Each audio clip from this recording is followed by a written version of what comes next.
Probably just to always love God and honor Him, and to make sure that, to know that we are no one to judge anybody, and so that we should never judge anyone.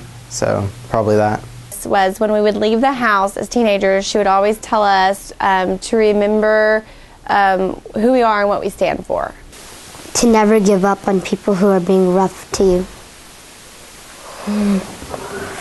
Be nice to each other.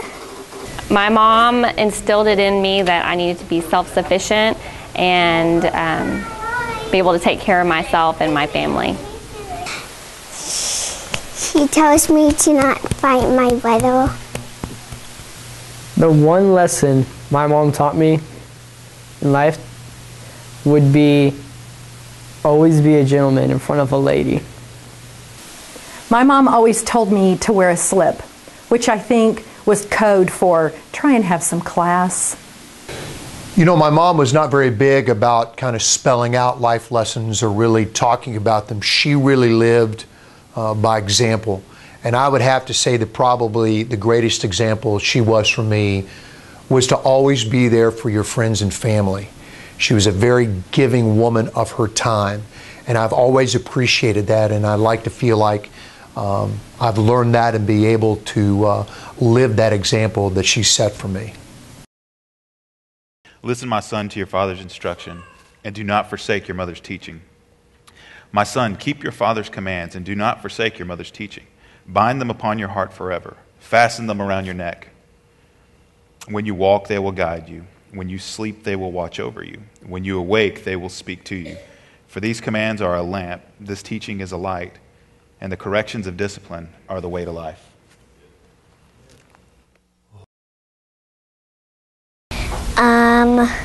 Going to the beach.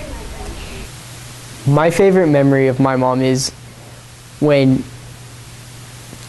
we watched tapes at our house of when we were adopted. My favorite memory is getting to see her reaction to actually seeing what we look like for the first time. My mom had the tenderest heart in the world, and whenever I hear someone say the phrase, "Oh, bless his heart," or "Oh, bless her heart," I think of my mom, because she wanted that for everybody. When my mom and I went to the rodeo last year, she takes me to school. When she brings me to the coots, to see the coots.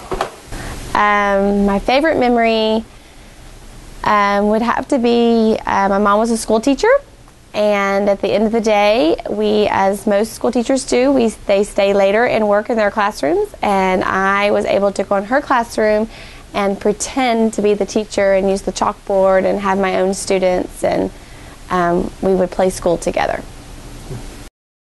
I wish that all of us had the opportunity to share some of those favorite, fond memories of mothers. We don't have the time to do that.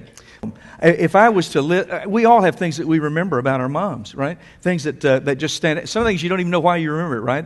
It's just stuck there in your head. You don't even know why you did it. It's just there. But there's things there that you remember that are just, it's a glimpse, it's her face, it's something that she did, it's some way that she responded, and it's with you. No matter how old you are, it's still there. My mother's, while there's a lot of things that I can think of, I like that about my own mother. What I really remember, what I really like to think, if I can think in categories, is her generous compassion.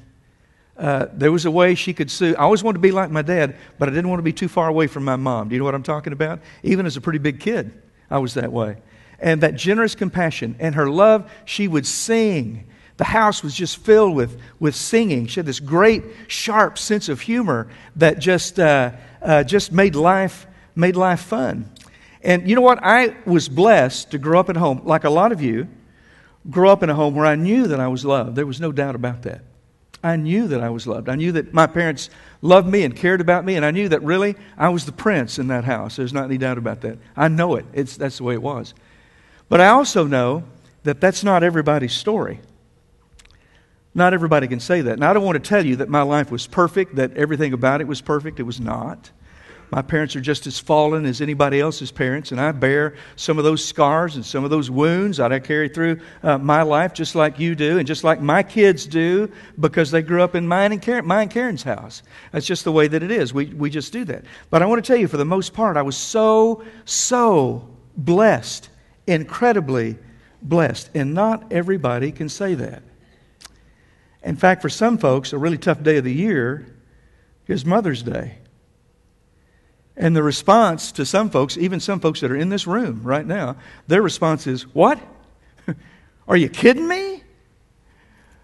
The goodness of motherhood, the rightness of that, the joy of that, it escapes them."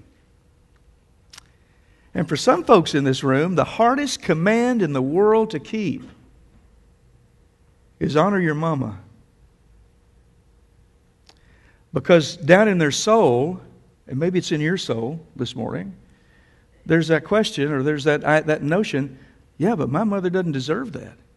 You want me to honor someone who does not deserve that honor? I want to tell you, gently as I can, I just want to tell you that's the wrong question. The wrong question. It's not a question of does your mama deserve it. The question is, will we reflect the heart of Jesus? See, that's really the question. Will we do what He did and love those that don't deserve it? I mean, one of the greatest opportunities we have to live out the cross is what we do on Mother's Day and every day as we think through that. Now, I'm not going to stand up here and tell you, you honor your mother or else. That's not what this is about. But what I'm going to say to you is that we're going to love as good as we can, where we can, when we can. That's what we're going to do. Now, I want to tell you, I'm drawing that out of John chapter 15. So I want you to take your Bibles and open up just for a second to John chapter 15. And it's a part, now listen y'all, it's a part of a longer discussion that I call the last words conversation of Jesus. It's John chapter 13, 14, 15, 16, and 17. It comprises almost 25% of the entire book of John. Jesus' last words. It's what He says to us that He really wants us to remember. And there are a lot of different themes and threads that run through that section. And one of those threads is about love. And He's got several blushes. He'll talk about it, and then He'll say some other stuff, and then He'll come back to it. And then He'll say some other stuff, and He'll come back to it. He really introduces, first blush is John chapter 13, verses 34 and 35, when He says, "A new command I give you, love one another." And you and I know, we've probably talked about this before, there's nothing new about that. That's what the Old Testament was founded on, right? The two greatest commands, what are they? Love God and what? Love your neighbor. Yeah, love. Love. Two great commands. But here's how it's new. As I have loved you, so you must love one another. As I have loved you. As I have demonstrated that love, the kind of selfless giving, the kind of undeserved gift that He gives to us. That's how you love. By this all men will know that you're my disciples if you love one another. Then He begins thread number 2 in verse 15 of chapter 14.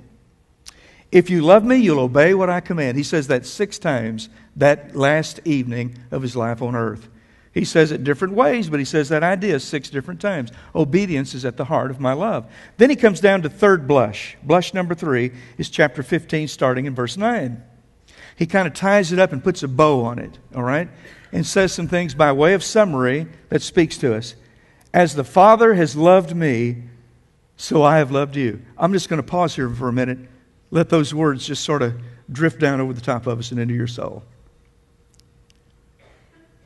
As the Father has loved me, so I have loved you. You know what? You are loved in this universe by the only one that really, really counts. Now remain in my love. If you obey my commands, you will remain in my love, just as I have obeyed my Father's commands and remain in His love. I'm not asking you to do anything more than I've not done myself. I've told you this so that my joy may be in you and that your joy may be complete. Now, my command is this. Let me give you a bottom line. My command is this. Love each other as I've loved you. Greater love has no one than this, that He lay down His life for His friends. You're my friends if you do what I command. I no longer call you servants, because a servant doesn't know his master's business. Instead, I've called you friends, for everything that I learned from my Father, I have made known to you. And you didn't choose me.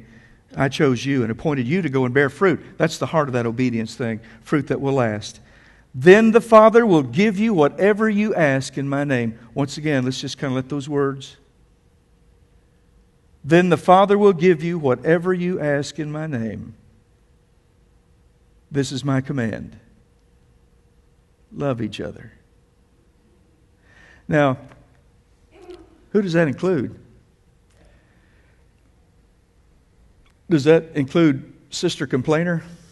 Gripes about everything? Yeah. Does that include Brother Cranky, who's always in the kickative mood in the objectionable case? Yeah. Does it include your mama, who may have been way less than what you wanted, way less than what you needed, way less than what you deserve? Does it include her? The question is not, does she deserve it? The question is, am I going to reflect the love of Jesus? That's where it lies. John Ortberg, I don't know if you know him or not, but he's a guy that I'm impressed with him. I like the things that he writes. And he had a friend of his.